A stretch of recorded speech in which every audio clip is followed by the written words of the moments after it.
मध्य प्रदेश विधानसभा चुनाव में मतदान के बाद अब बेताबी से इंतजार है नतीजे घोषित होने का। मध्य प्रदेश विधानसभा चुनाव के नतीजे 3 दिसंबर को घोषित होंगे, लेकिन उससे पहले जारी हुए तमाम एग्जिट पोल्स के आंकड़ों ने सियासी धड़कनों को तेज कर दिया है, क्योंकि नतीजों से पहले जारी हुए नतीजों के अनुमान जिस ओर इशारा कर रहे हैं, उसे देखने के बाद किसी दल की बाछें खिल उठी हैं तो किसी दल की चिंताएं बढ़ गई हैं। चलिए बारी बारी से आपको दिखाते हैं कि अब की बार एग्जिट पोल के अनुमान मध्य प्रदेश में किस दल की सरकार बनाने की ओर इशारा कर रहे हैं।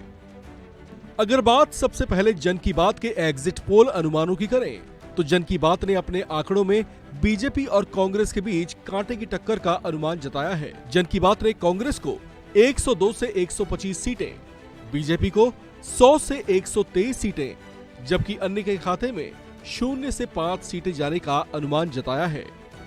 TV9 पोल स्टार्ट ने अपने अनुमानित आंकड़ों में कांग्रेस को 111 से 121 सीटें, बीजेपी को 106 से 116 सीटें, जबकि अन्य के खाते में 0 से 6 सीटें जाने का अनुमान जताया है। रिपब्लिक टीवी मैट्रिक्स ने अपने अनुमानित आंकड़ों में कांग्रेस को 97 से 107 सीटें, बीजेपी को 118 से 130 सीटें, जबकि अन्य के खाते में 0 से 2 सीटें जाने का अनुमान जताया है।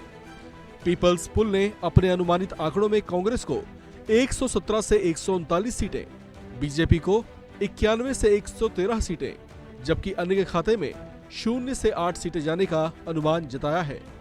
न्यूज 24 चाणक्य ने अपने अनुमानित आंकड़ों में कांग्रेस को 74 सीटें, बीजेपी को 151 सीटें, जबकि अन्य के खाते में 0 से 5 सीटें जाने का अनुमान जताया है।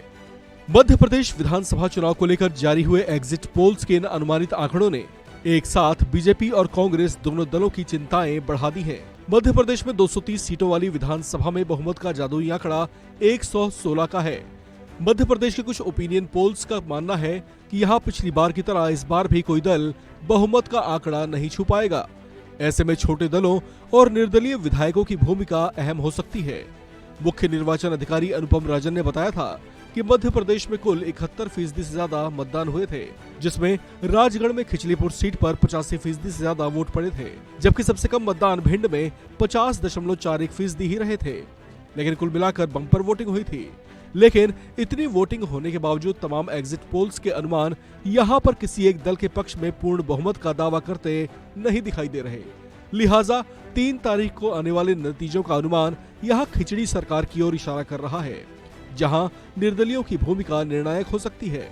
बात साल 2018 के मध्य प्रदेश विधानसभा चुनावी नतीजों की करें, तो 2018 में मध्य प्रदेश में बीजेपी को 41.02%, कांग्रेस को 40.89% और बहुजन समाज पार्टी समेत अन्य पार्टियों को 10.83% वोट मिले थे। वहीं कांग्रेस से अधिक वोट शेयर पाने के बाद भी बीजेपी ने 2018 में 109 सीटें जीती थी, जबकि सबसे पुरानी पार्टी कांग्रेस को 114 सीटें हासिल हो पाई थी। वहीं बसपा को 2, समाजवादी पार्टी को 1 और निर्दलीय के खाते में 4 सीटें आई थी। तब कांग्रेस ने कमलनाथ के नेतृत्व में बसपा, सपा और निर्दलियों की मदद से सरकार का गठन किया था। हालांकि इसके बावजूद कांग्रेस की सरकार लंबी नहीं चल सकी थी और ज्योतिरादित्य सिंधिया और उनके समर्थित विधायकों की बगावत के बाद कांग्रेस सरकार गिर गई थी, जिसके बाद मध्य प्रदेश में बीजेपी की सरकार का गठन हुआ था। इस खबर में फिलहाल इतना ही। बाकी अपडेट्स के लिए आप बने रहिए वन इंडिया हिंदी के साथ।